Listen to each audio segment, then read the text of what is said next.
It's the point that you did it. It's the point that you stayed on course. It's consistency. It may not be everybody's different journey is different. It's not how fast you can get there. It's how you endured and what you've overcome during your journey to accomplish something. But that you were able to work hard is something you can speak to. And it's a feeling that no one can take away from you because you did it. You worked for it. You earned it. Now, that doesn't take away from anyone that is having the ability to get provided in that financial help, because it's still difficult to go to school and to dedicate time and to focus on getting an education. Put, goals for myself that, what do I need to do? What is priority? What do I have to sacrifice? Why a lot of kids were doing other things. I was raising a family. I had to work and support help my parents as much as I could. Hola, amiga, and welcome to the Latina Leadership Podcast, the podcast by Latinas for all women. So get ready because today's conversation is really special. Hi, welcome back to another episode of the Latina Leadership Podcast. I'm Gracie, your co-host, and I'm excited to be here today to finally have a chat with Leodeli.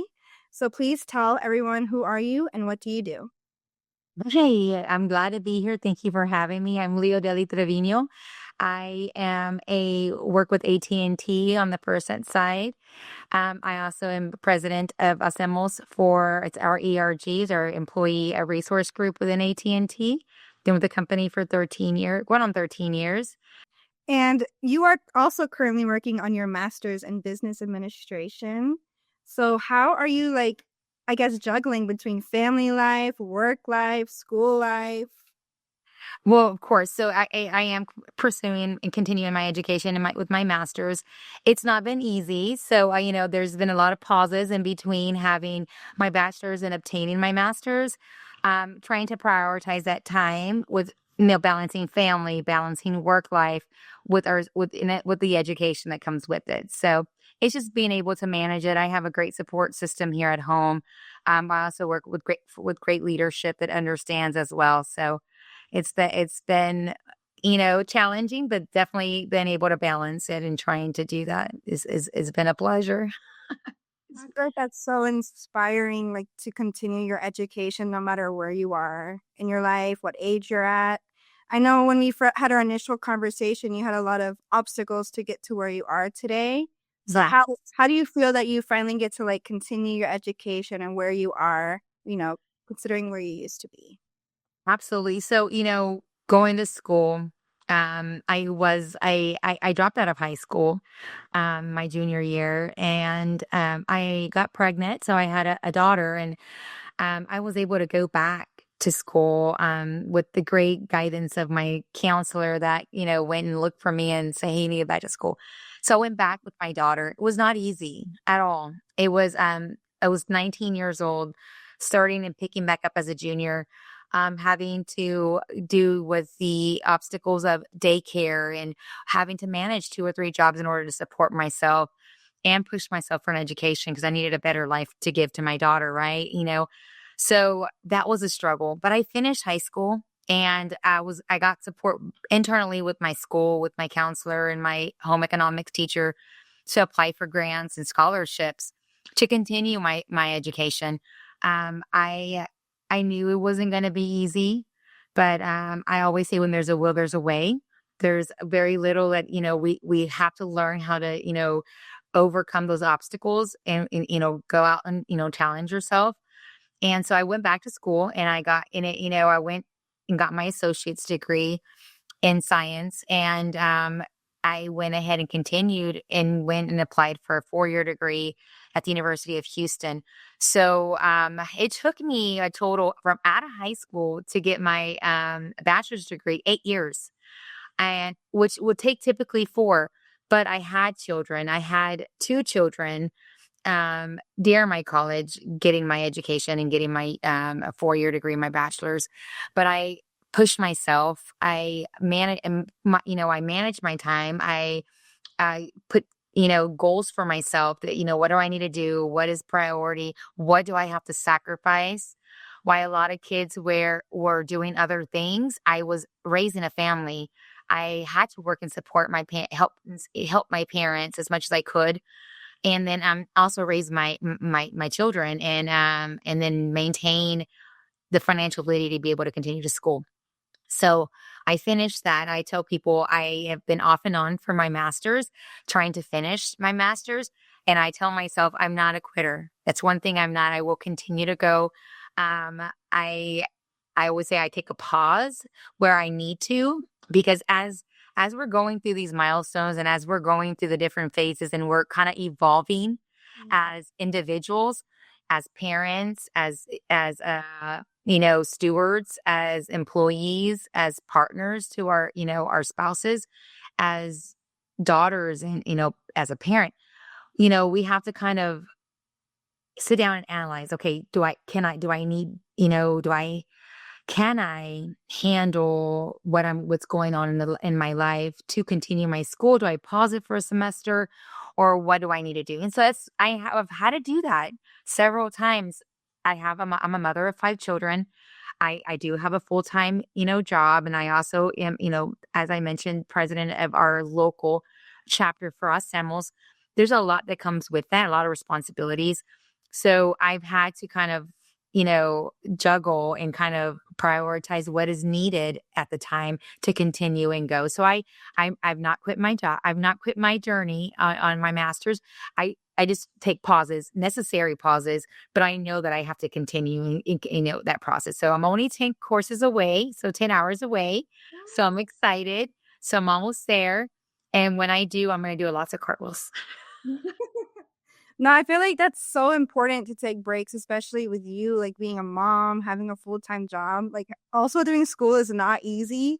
I was also one of those who like finished a little later than the rest of the people of my age, and I was like, oh, I'm so behind. But I did it. I graduated, and you're about to graduate. It's all that matters. Yes. And what I tell folks, and I tell people I mentor, when you graduate, it's not going to say it took Leodeli 10 years for a master's, 15 years for a master's. It's the point that you did it. It's the point that you stayed on course. It's consistency. It may not be everybody's different journey is different. It's not how fast you can get there. It's how you endured and what you've overcome during your journey to accomplish something as a master's degree, or a doctorate's degree, because I'm not going to stop at a master's. I want to continue to get educated. I want to continue to find where my niche is at and where do I need to evolve in. Is it continuing in business administration, or do I tweak that and do I go into something else that I feel it will be more beneficial for my career? But yes, it's definitely a challenge, but it's very doable, and it's just staying consistent as Yeah, much as possible. I feel like it's not fair to compare because there are also students out there who don't have to work or don't have those extra things going on in their lives. So, Yes, but it makes it that much more worth it. yeah. I tell people, do I have the ability now to give my children to say, hey, don't work and go and let me help you? But I feel like if I do that, I take away something that I felt when going through school and I paid for my own schooling. I tried my best to work and, keep up with that. So I tell my children, if you do that, if you work and you choose your career of choice and you pay for that yourself, the sense of accomplishment afterwards, knowing that you worked so hard to accomplish a milestone, which is getting an education in the field that you choose and that you're going to love, but that you were able to work hard, is something you can speak to. And it's a feeling that no one can take away from you because you did it. You worked for it. You earned it. Now, that doesn't take away from anyone that is having the ability to get provided in that financial help, because it's still difficult to go to school and to dedicate time and to focus on getting an education. It's just when you have to sometimes endure those financial hardships, it also teaches you endurance and resiliency and how to overcome those. And it gives you a bit of an advantage because you've earned it that much more, but does not take away from the fact of, if you have the ability to get some financial help, by all means, it's amazing to have that support, because going to school in general is hands down dedication, it's commitment, it's persistency, it's making sure that you're motivating yourself daily to go in school and to accomplish it. Yeah, like in the moment when I was in school, I was like, oh my God, I want to be done with this already. But now I kind of miss it sometimes, like learning new stuff all the time and just like my brain is just getting more information and more information. I can tell you there's been several times that I would wake up in the morning and my son, now he's going to be 18. He's graduating high school this year. There's moments that I would wake up in the morning and he was like 8 months old, 9 months old, that I didn't want to go to school. I didn't want to go to work. I mean, if you ever imagine a kid in a candy store and a parent telling them they can't have candy, that was me pouting, stopping my feet because I was like, I just want some rest. I just want another hour of sleep. I'm tired. But then I reminded myself, there's no one going to push me harder than myself. There's no one going to want this more than I want this for my kids. So that was my motivation daily. Like, I have to do this for my kids. I'm almost there. I'm almost finished. I got to continue. I need to set an example for my children. My kids can tell you, mama's a hard worker. My mama's educated, or she tries to educate herself. My mom is not lazy and, but those are the things that pride myself that my kids love about me. But those are the things that motivated me when I was going to school because there's moments that you're tired. As humans, we get mentally exhausted. We get tired physically, of the hustle and bustle of everything that we're doing with work and school and anything else that we're involved in outside of our careers and our jobs. But it's just, we have to prioritize that. And if you're not getting enough sleep, I would tell myself, okay, today I don't have it. We got to be in bed by 8. Like, it's okay. It'll be there in the morning. Whatever it is can wait and we need sleep. So we try to prioritize sleep. I teach my kids that they need their sleep. It's very important for their mental health. 8 hours. Yes, we try. We should say we try. And now we're catching up on the weekend if we can. So I want to know more about HACEMOS. So tell me about that. What are you? Absolutely. So I am the local president for HACEMOS. It is a nonprofit, and it's an ERG. It's a 501c, and it's an employee resource group internally within AT&T. Now, this group is it's inclusive, so it's anyone who likes to join in any ethnicity. It is a Latino group that we target kind of our community and our local community, but we include anyone like from any race and any background to join our internally with AT&T to join and see how they can learn, how they can interact. We give back to the communities. We do our fundraiser for our scholarships. We do an internal scholarship that we provide. I think we did over 200 scholarships last year. Don't quote me. I'm roundabout, but with our local aid, we did our first, like an example, a 5K run. We did our first 5K last year, and we were able to raise $6,000, net for scholarships. And we do anywhere from we do $1,500 scholarships up to $2,500 scholarships for our local students. So it's an application process. You apply, we go, we have a board, a committee that looks at these scholarships applications, and then we award them in about August or September. So we do that for the community. We really focus on the digital divide and how can we close that gap with some of our, Latino communities. We have what I believe they're called connectivity homes or connectivity centers that we go and we kind of teach those who maybe are more on the Spanish speaking, and they maybe don't understand how to navigate the internet, how to create an email, how to correspond via email. So we teach them how to do that, how to understand the digital divide, or how to understand digital literacy. We also partner up with the DECA program where, for example, we just finished last month a course called The Art of Small Talk. We created that on the board last year, and we go and we speak to high school students. And how do you communicate with leaders? For example, your teachers. your counselors, maybe a leader at work, because a lot of these are seniors, and a lot of our seniors already are out in the work field. They're out there working already. So how do you communicate with your boss? How do you communicate with a mentor or a counselor? What are some of the what's in it for them and the other person on the other end? And what is the main reason of your conversation? So those are your three main topics of what we call the art of small talk. And I tell the students, if you can remember anything from that program, is three things. When you're having a conversation, even with your parents or your girlfriend or boyfriend or your leaders at work, is remember three things when you're having a serious conversation: is what is in it for you? What do you want to gain from that conversation? For example, if you're talking to your parents and you want to go to a college out of state, they may not be really inclined to have you go out of state. So when you're having that conversation, what is in it for you? Why is it beneficial for you? Or what does that college have to offer you or university that benefits you? What's in it for your parents? Is it more economical? Is it something that you can eat, a job opportunity for you out there for them? Or what is in it for them that they can benefit out of that conversation?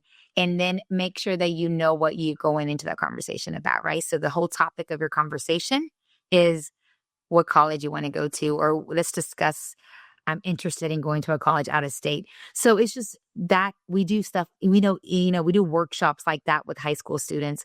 One that's coming up on the 22nd of April is it's the financial literacy. A lot of our students don't know about financial literacy, about their credit score and how to manage that. A lot of us, and I'm a parent of five, and my second child's about to be, my oldest 24. We talked about financial literacy with her. Now my son is about 18. I don't expect him to know everything. But if we go into the schools and we speak to seniors and juniors in high schools through the DECA program, and we talk about financial literacy, give them examples of what, housing cost, what is room and board cost if you go to college, what kind of entry job, if you're getting a job and you get paid 15 an hour or 16 an hour, how feasible is that to maintain yourself and to support yourself out in the world? Why is it important to maintain a credit score for your future? To buy a house, to buy a car, because these are milestones our students have to encounter to pay school if they're going to get an education. So we do programs like that with HACEMOS, and we try to give back to we do food bank activities. We have, we do, reading mentorships with other school districts, and we communicate with, coming up. And I know it's April and school's ending, but July, we jump into back to school backpack drives. We partner up with, Houston Police Department. We partner up with, trying to collect, internally with our employees. How do we collect money or supplies? And then we get together and we donate. Our goal is to donate 300 backpacks every year. And we get there, and then we are able to experience and volunteer at the event where we're able to distribute these backpacks to these students and parents. So it's a very, very overwhelming experience in such a positive way, and to give back to the community. So those are kind of examples of what we do with HACEMOS. And it's also a great networking opportunity. Yeah.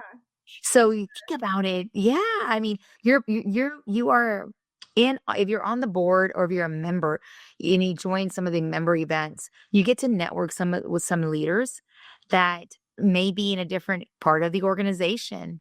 And then an example, I've met people across our organization that I didn't even know existed. We have a whole AI department that handles AI in the evolution of AI. And I met some of these folks in our ERG conference last year that now I communicate with. So, it's job opportunities for the future, growing opportunities, how do you, if it's not through mentorship, it's through a friendship. So it's a great way to network with other people within the organization and different leadership, because when you're in this organization, I feel like no one's above or beneath you, and we're all in this together, and we're all doing things for the better good of the community. We wanted to take a quick break to remind you that every week we have incredible conversations just like this one in education, entrepreneurship, pay equity, women's health, and so much more. So be sure to subscribe to us at Latina Leadership Podcast. And let's get back to the video. Oh, the financial literacy part really, really got me because I needed that in high school.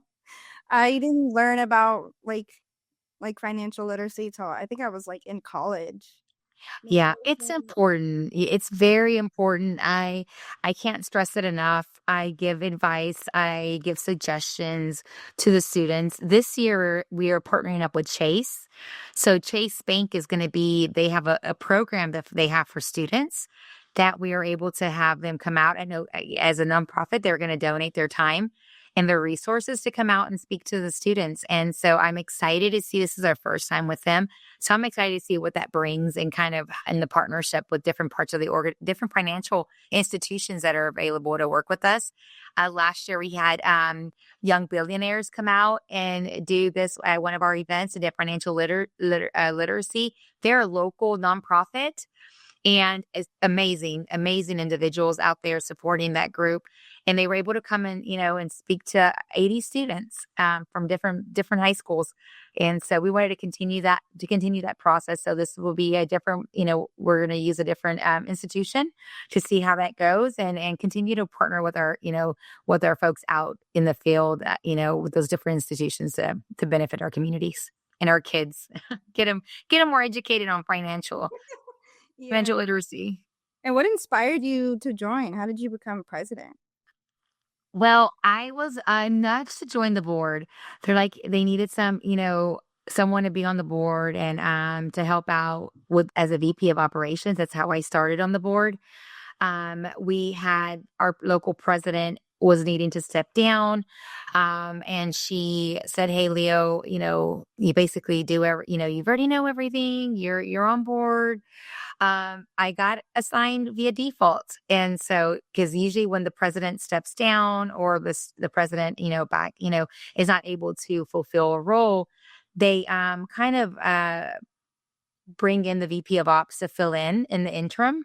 And so that's what I did. I filled in and did that for almost 8 months. And then we get elected. So we go through the election process, and I was elected for the president for our local Houston. So I've been on the board for 4.5 years, going on 5, VP of ops for 3.5 years, and then president for 1.5 years. And so doing our best. It's not an easy task, but definitely a fulfilling one. Yeah, you're juggling so much. Your life is busy. Yes, lots of coffee when I can. Exercise in the morning to keep my my mental our brain flowing, releasing all the endorphins so that we can continue our day. So it's important to stay healthy, or try to at least.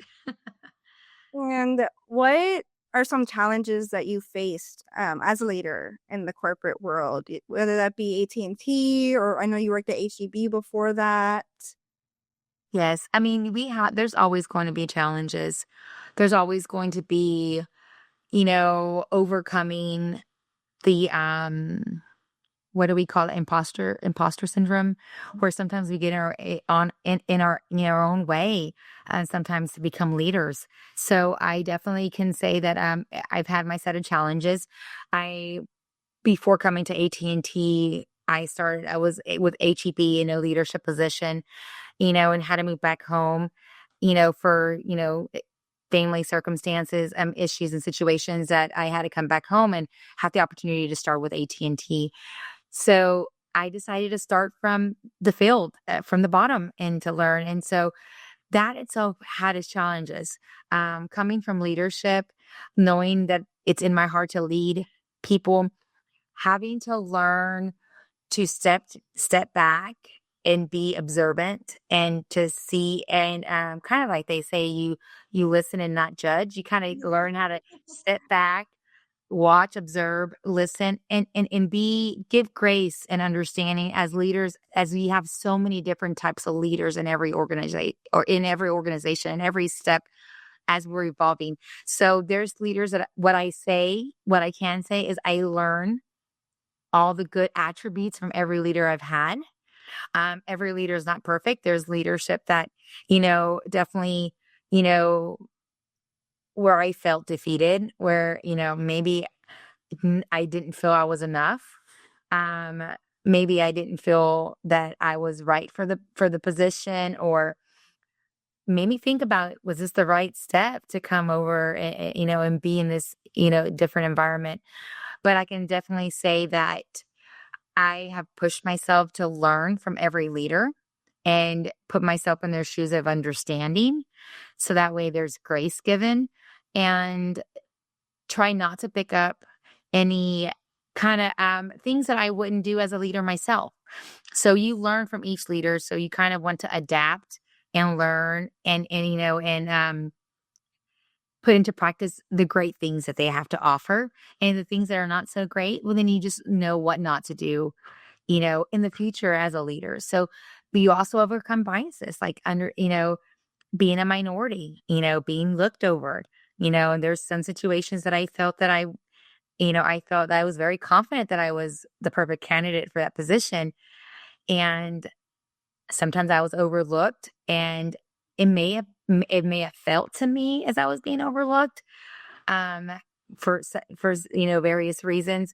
But those are things that make you stronger, make you resilient, make you even, push harder. One thing that I can suggest is, if you do feel that way, have that conversation with that leader. What could I've done different? What is needed for me? How can I prepare myself for that next step?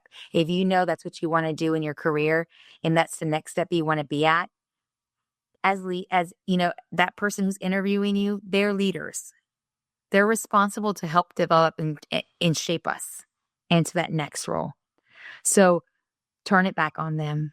Ask them, hey, how can I be better? How can I, in my next interview, succeed and excel? Like, what are some feedback you can give me that I can continue to develop and evolve to be that leader, to be that candidate that gets selected?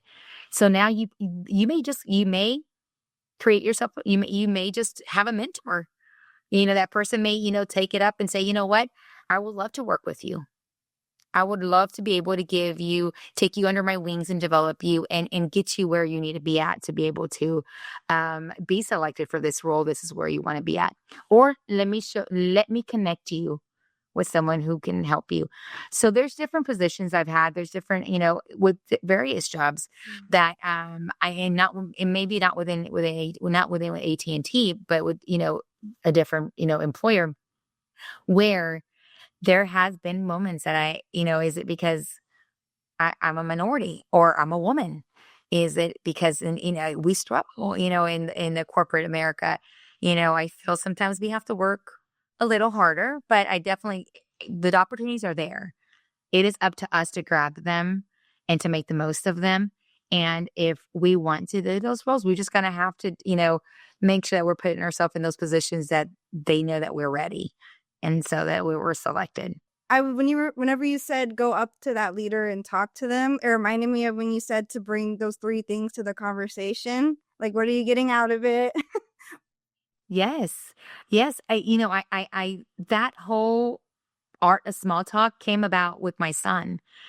He came home from work, and he was working at a little fast food restaurant. And he told me, Mom, I told them I can't work. I have school in the morning, and they have me working till midnight, or till 11. And it's very difficult for me to do that. And I'm just going to go in there and tell them, hey, I'm not going to be able to work. I mean, I'll come to work and I have to leave at 9.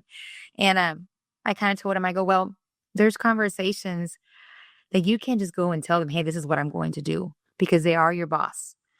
Mm. And so that's where I came up with the idea of the art of small talk. I think if my son has trouble or has difficulty kind of evolving a conversation with their leaders, I'm pretty sure a lot of students do. As a leader myself, if I have an employee come and tell me, this is what I'm going to do, that's it.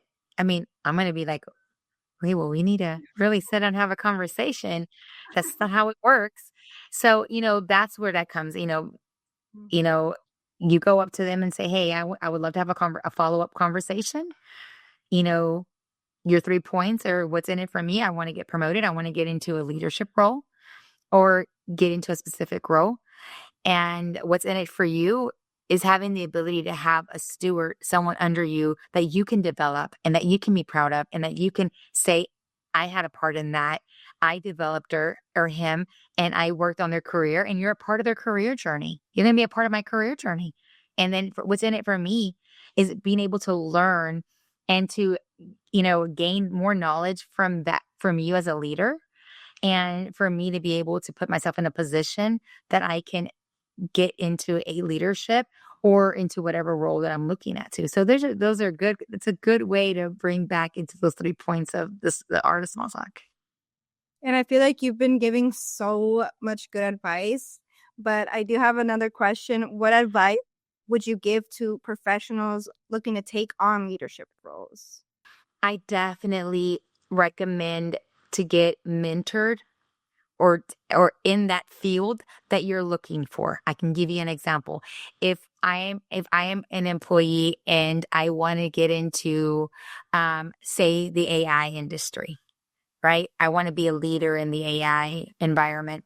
How can I do that? So the first thing I'm going to do is I'm going to try to network myself with those folks that work in the AI in the AI industry. So whether that's through an ERG, whether that's me looking up in my, work diction, work web phone, see who is in that environment, ask my current leader, hey, do you happen to know anyone who works? I'm really interested in working in that environment, in that field. And then ask them for mentorship. Say, hey, I would love a shadow day. Take an opportunity to be a day in their shoes. See if that is something that you really are interested in. That way, before you invest your time, you've already spent a day or two with someone in that field and leadership. Then and then again with your mentors, ask for that mentorship so that way you have someone that's in that field of that environment that can educate you, that can mentor you and get you ready for that position. So that way when there is a position available, you're top of mind because one, you took the initiative to reach out and take a shadow day or two.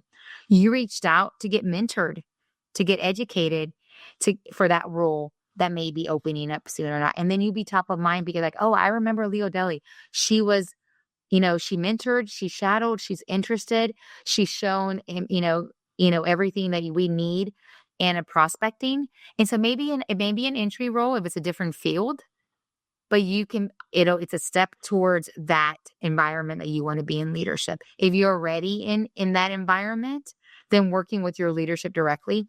So that way they know that you're interested. Because if you do not if you do not tell your leadership that is something that you're interested in your one-on-ones with your leadership or with any kind of feedback you get your manager or leader, they have to know that's what you want to do. They need to know what your career looks like and what you want out of your career. And it's very important to have those conversations. So that way they know that you're looking for that next step. And they can help you guide you too as well. Yeah, I feel like mentorship is so important. I don't have a mentor myself, but I'm planning to find somebody because I've learned that it's just so important in wanting to grow your career and someone who's already been years and years into that career. Yeah, for sure. And when you do, what I always advise is remember you get out what you put in. So when you're in a mentor program, you want to make sure that one, you prepare and you give it all your attention when you're with that mentor at that time, and that you bring the questions and they know what they want, and they know what you want to get out of that mentorship program. But it's very important to know that you will get out what you put in. It's the same thing as you will sow what you reap. So you will everything that you do to prepare yourself, you're planting seeds in you that's going to flourish.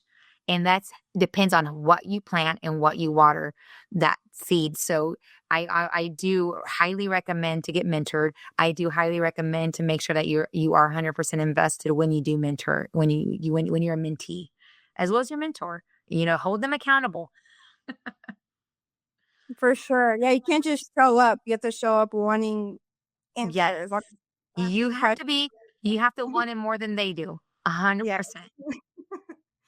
And more about advice, because you just give amazing advice.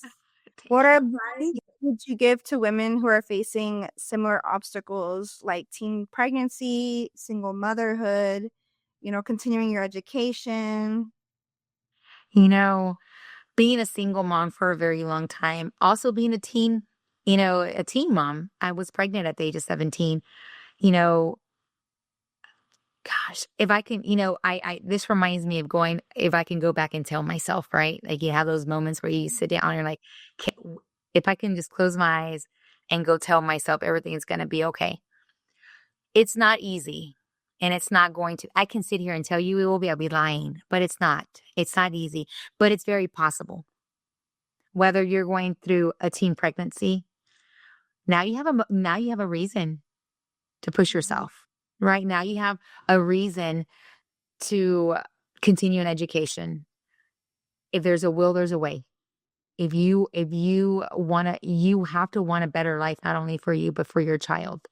You have to lead by example. You're going to have to motivate yourself. You got to push yourself. You surround yourself with those who are going to be able to push you and motivate you. We are humans. We are creatures of our environment. So you become who you surround yourself with.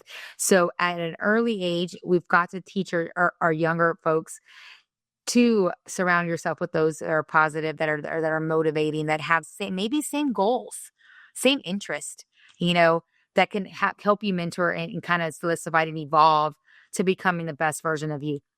So as a teen mom, I can say if you are a teen mom or you find yourself in that situation, you're not alone. Find yourself in an environment, try to reach out to a counselor, try to reach out to a mentor, try to reach out to groups that can help you in that situation, because there are all over the place. There's many groups that help young teenage moms that want to get educated, that want to still go to school. There's grants and programs out there that help. So you're not alone in this. Make sure you do your research. As a teen mom myself, I remember being in high school, because I went back to high school. My daughter was just 6 months old and daycare was difficult. I had to, wake up early in the morning, take her to daycare, after school, I don't have to work. And in between work, I would have to go home, take care of the baby, and then figure out how to balance it, getting an education at the same time. But it's very possible. And you're not alone. Our teenage moms are not alone in this. There's, you're not the only one out there, but it's just reach out for help. There's so much out there for you and resources that you can do to continue the process of getting yourself educated or getting yourself in a spot that you're able to continue for your for that baby that you have. And single parenting, in same regard, it's not easy, but it's very rewarding to know that you have pushed yourself for your reason, your kids being your reason, your why. There's things you have to sacrifice as a single parent, as doing things that you want to do, because now you have to support your kids. I mean, I can give you an example of me growing up and raising my 3 kids on my own, not having that financial support from their father, not having that financial physical support, saying, hey, every other weekend or week off, week on. I was a single mom and dad for my kids, and it was not easy, but they needed someone strong. And I had to make sure that they saw me also in my moments, in explaining to them that, I am not only, I can't be always strong, but you always going to get the best version of me that I can. And it's to continue to push forward, and that they should motivate you to continue in life, to be the best version of you for them, because you are their person. And to them, you are their world. So it's continue reassurance. And again, find groups. There's groups out there for single parenting or, advice. And there's groups that you can go to, and, nonprofit groups that you can kind of facilitate and kind of get with, and your community that can help you, that you're not alone, that you're not the only single parent out there that's going to make it happen. But it's worthwhile. It is such a great accomplishment to say, look at what I did and why I did it for, and how many obstacles you got through it, but you did, and you will. You just got to push yourself for it. And Leodeli, is there anything I haven't asked you that you want to tell our amiga? Oh, well, I think we ask, I answered a lot. You asked great questions. I can say that I come from a very unique background and one that and a lot of students or a lot of individuals, a lot of Latinas, a lot of women can say they've been in the same process or the same journey, out there. I know that I'm not alone, but my journey has not been easy. I can say I've worked at a young age. I've been raised by two disabled parents that have made me who I am, has shown me the resiliency, has showed me to, push forward through anything and everything. That you have to, the only obstacle in the way of anything that you're trying to achieve in life, whether it's an education, whether it's a career you want to get into, whether it's buying a home, whether it's purchasing a new car, whether it's, taking up, getting, healthier. The only obstacle that's going to stop you ever in anything that you decide to do for yourself is that person in the mirror. It's you. So if any advice I can give is you have to be the best version of yourself. You got to be the best version that you were, better than the version of you were yesterday, and continue to evolve. Give yourself grace. Allow yourself to have bad days. Understand that you are enough, and to allow again, that it's okay to have bad days. And if you have them, that's okay. We're going to have them, but, and also don't believe everything that you think. You don't want to dwell on too much, because sometimes we are, overthinkers as women, because we juggle a lot. We in our mind, we have a lot going on, and sometimes we can overthink things, but don't believe everything that you think. Always push yourself, always believe in yourself. You know that you are so loved in many ways by many people, and that you're not alone. And if I can remind you to do anything, it's to be kind to yourself. That was amazing, Leah. Thank you. Thank you for joining me. Oh, thank you for having me. I appreciate it. Thank you for joining us in this amazing conversation today. And if you need more information or resources, as always, they'll be in the description below. Please don't forget to follow us everywhere at Latina Leadership Podcast to stay updated with our latest releases, events, updates, and more. And with that, we'll see you next time.